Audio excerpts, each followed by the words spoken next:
So I know from the comments of my last video and just some things that I've seen going around that a lot of you guys are aware of this already, but it looks as though Roman Chocolatito Gonzalez versus Srisaket Part 2 has been ordered by the WBC, as well as an interim championship title match between Carlos Cuadras, former WBC Super Flyweight champion Carlos Cuadras, and now former unified flyweight champion, and of course another Roman Gonzalez rival in Juan Francisco Gallo Estrada.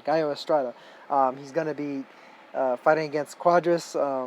There's no dates for either of these fights yet, but it's really exciting, man. It's excellent to see basically four of the top fighters now basically engaging in what amounts to a mini tournament, and should, as I mentioned in my last video, should Naoya Inoue wind up actually moving up to bantamweight, as is the rumor, and seems like might be the plan for his next fight after his May 21st title defense of his WBO Super Flyweight belt. Uh, these are basically the four best fighters in the division going at each other, and I just can't say enough how interesting of fights these are, how exciting of fights these are. And the crazy thing about it is, even though these are basically the top fighters at the Super Flyweight division at the moment, there are still several other great fighters at Super Flyweight that I think could potentially give some of these guys trouble, although these guys definitely, in my opinion, are the cream of the crop. Estrada, for several years now, has been chasing a Roman Gonzalez rematch. He and a lot of people do feel that he won the first fight. To me, I felt like it could go either way. I also felt the same way about the Carlos Cuadras fight, albeit for different reasons. The Cuadras versus Gonzalez fight was a lot more a physical fight, a test of stamina, a test of will, and a test of Gonzalez's ability to cut the ring. With Estrada, it was really a lot more of a tit-for-tat technical fight, where it's like Estrada was able to hang with Gonzalez in terms of technical combinations and head movement and torso movement, and being able to kind of stick and move. He was boxing from the outside, and he was able to fight Gonzalez on the inside as well. He's just a supremely skilled boxer, Estrada. I've heard a lot of people even compare him to the likes of Juan Manuel Marquez in terms of his overall style. He's a fighter that his only other losses outside of the Gonzalez loss were to a fighter by the name of Juan Carlos Sanchez Jr., a former Super Flyweight champion in his own right, and a guy who he actually defeated in the rematch with him. He avenged his initial loss to Sanchez by a 10th round TKO, and just goes to show that Estrada is one of these guys that he always believes that he could win. He went over to China, defeated Brian Valoya, went to China again and defeated Milan Melindo. Was basically the visiting fighter in both fights, even though he was the champion going into the Melindo fight. And he's a guy that's he's not afraid to truly step it up. He even called for this fight with Cuadras a couple of months ago. He was basically saying that he wanted a shot at Roman Gonzalez, and if he had to fight Carlos Cuadras to do it, he said, "Hey, the WBC," he said, basically like, bring it, order it right now. I'll fight him, I'll beat him, and then I'll fight and beat Gonzalez and get my revenge. And to me, that says true champion right there.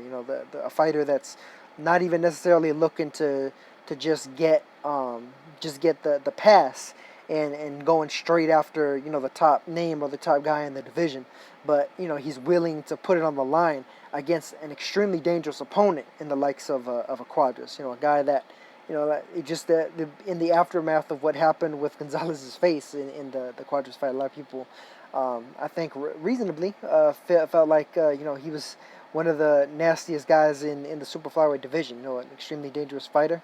For different reasons compared to Srisaket or Rungvisai, not necessarily the same kind of one-punch power, but just the stamina and the volume, the speed, and everything that he brings to the table. Very like out of the ordinary kind of improvisational style that he brings to the table. Of course, with Gonzalez and Srisaket, I think that's a fight. You don't even really need to say much about the fight, because the first fight was a barn burner. Srisaket, of course, dropped Gonzalez early on. A couple of fouls going on there, some headbutts, and eventually Srisaket was deducted a point for that. And it was a fairly controversial decision. Most people seem to have Chocolatito winning that fight. There's a fair amount of people that felt that Srisaket did enough in order to get the W.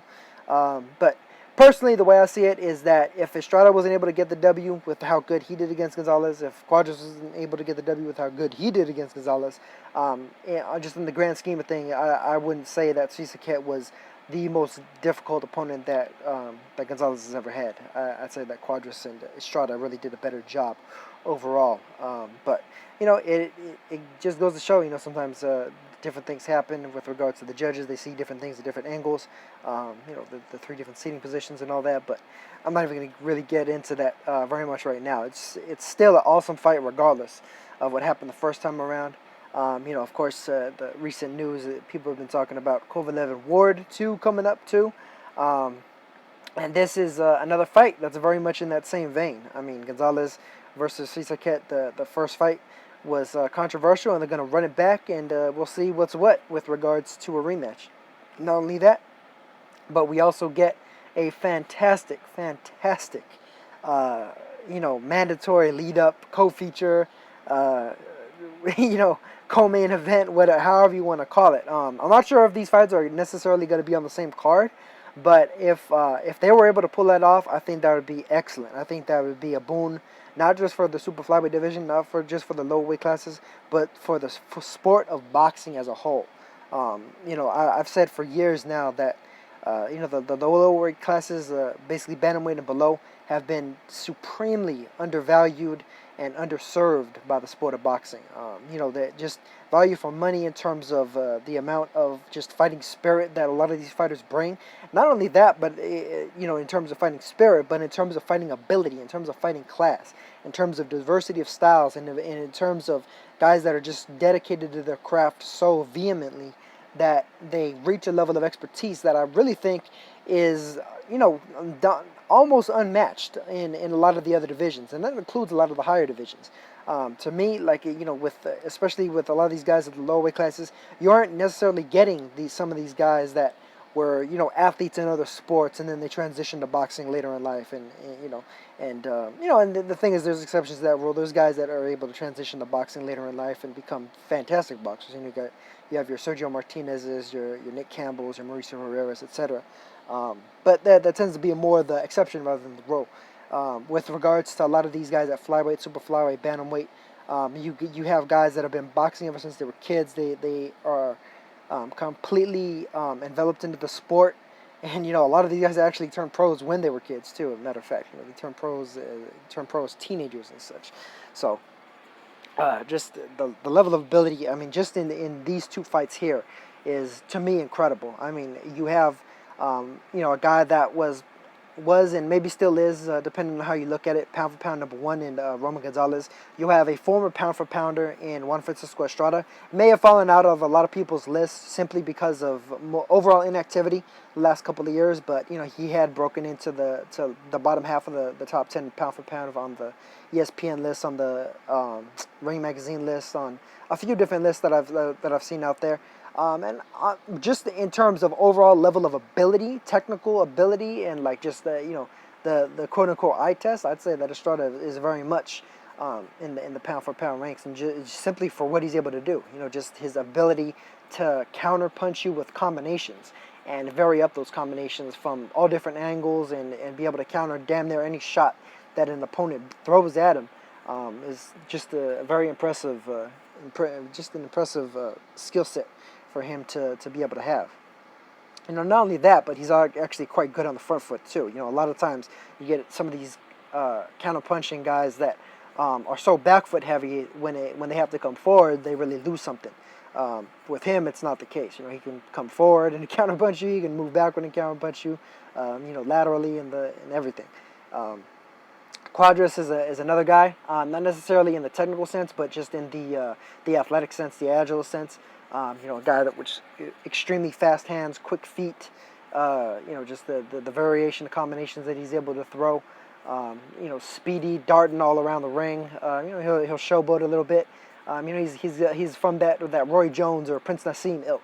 You know, he's pretty much just varying it up, trying to catch you with stuff you don't see, trying to make things up on the fly, and you know, just be very wild and chaotic in there.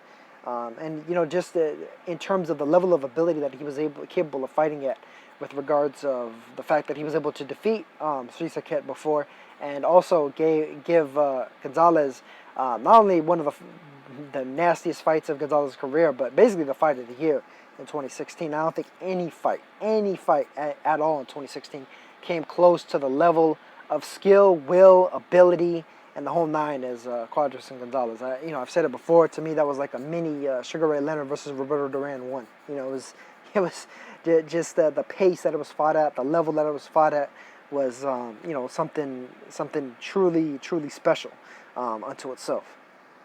And then of course, you know, you got Srisaket Srisaket, who I wouldn't say is a pound for pound or anything, but just an absolute bruiser and destroyer of a 115 pounder. I'm like kind of similar to the way that say if you were to talk about like even in Adonis Stevenson at light heavyweight, I wouldn't have rated Adonis Stevenson pound for pound, although I'd say he's in the fringes up there. He's, you know, but he's not. He doesn't have the pound for pound props as like a Ward or a Kovalev. But I think that he's every bit as dangerous and then some as compared to both Ward and Kovalev, and that's pretty much what Srisaket brings to the table at 115. Maybe not quite to the level of outright danger as Adonis, because Adonis has managed to prove it over and over again the last few years, and he's managed to establish himself as a champion with a good bit of a reign, more so. But Srisaket is definitely in that area though, like that Adonis area, that Arthur Beterbiev area, of just like he's a brute force destroyer. You know, he's breaking down walls. He's looking to just steamroll you. You know, just with pressure, power, physical strength. You know, some slickness in there, some slick dirtiness in there, some craftiness, I guess you might call it, with regards of how he utilizes certain things. You know, he'll step on your foot a little bit. He might hit you low here and there. He might, you know, lead with his head a bit. But you know, that's all in a part of his style. You know, he'll clinch you and then he'll break his own clinch and hit you on the break and everything. And you know, he's just a really good fighter. But you know, I can't say it enough. These are two fantastic fights. I'm hoping that both of these get televised in the U.S. I have a good feeling that they might, considering the fact that the Cuadras versus Carmona fight was on the same card as Gonzalez versus Srisaket 1, and that was, of course, on the Golovkin versus Jacobs card. Now, if they were to make Golovkin versus Jacobs 2 this fall, and they were to put both of these cards on that card, here's my wallet. Here's my money. Take it, please, because to me, it gets no better. It gets no better than something like that. You know, that's a card harkening back to like the Don King era. That's a card harkening back to I don't know if a lot of people remember, but the second Jermaine Taylor versus Kelly Pavlik fight, the rematch between Kelly Pavlik and Taylor, actually featured two super flyweight fights on that card. That was Fernando Montiel versus Martin Castillo, and Christian Mijares versus Jose Navarro. Two fantastic fights back then, between basically four of the top 5 or 6 best fighters at 115 around those times. Around, what was that, about 2006, if I remember correctly. And you know, now we have the potential for something else like that. I mean, even if Golovkin Jacobs 2 doesn't necessarily come off, whoever Golovkin happens to fight, perhaps the winner of Indom versus Murata, or somebody else, maybe Billy Joe Saunders or something. I think you know, if they were to put Cuadras and Estrada and Gonzalez and Srisaket on that card, to me that's, you know, like I said, it gets no better than that. That's the cream of the crop. Although, you know, if they were to just have an HBO card, you know, the night of flyweights or something, I think that would be pretty dope too. You know, just to showcase just the flyweight divisions. You know what I mean? Have both of those fights, and maybe even have now Inoue's pro debut, considering the fact that they're aiming for September on that. Although I'd imagine that the fights here between Cuadras, Estrada, Gonzalez, and Srisaket may happen just before September. Although it remains to be seen. We'll see exactly how soon these fights take place, but I definitely am glad that they've been ordered, and have no doubt that they are going to take place. You know, these guys are definitely fighting for the glory, and finally getting the props and the attention that they so richly deserve. So I'm definitely excited. I hope you guys are too, and I will catch you guys in the next one. Peace.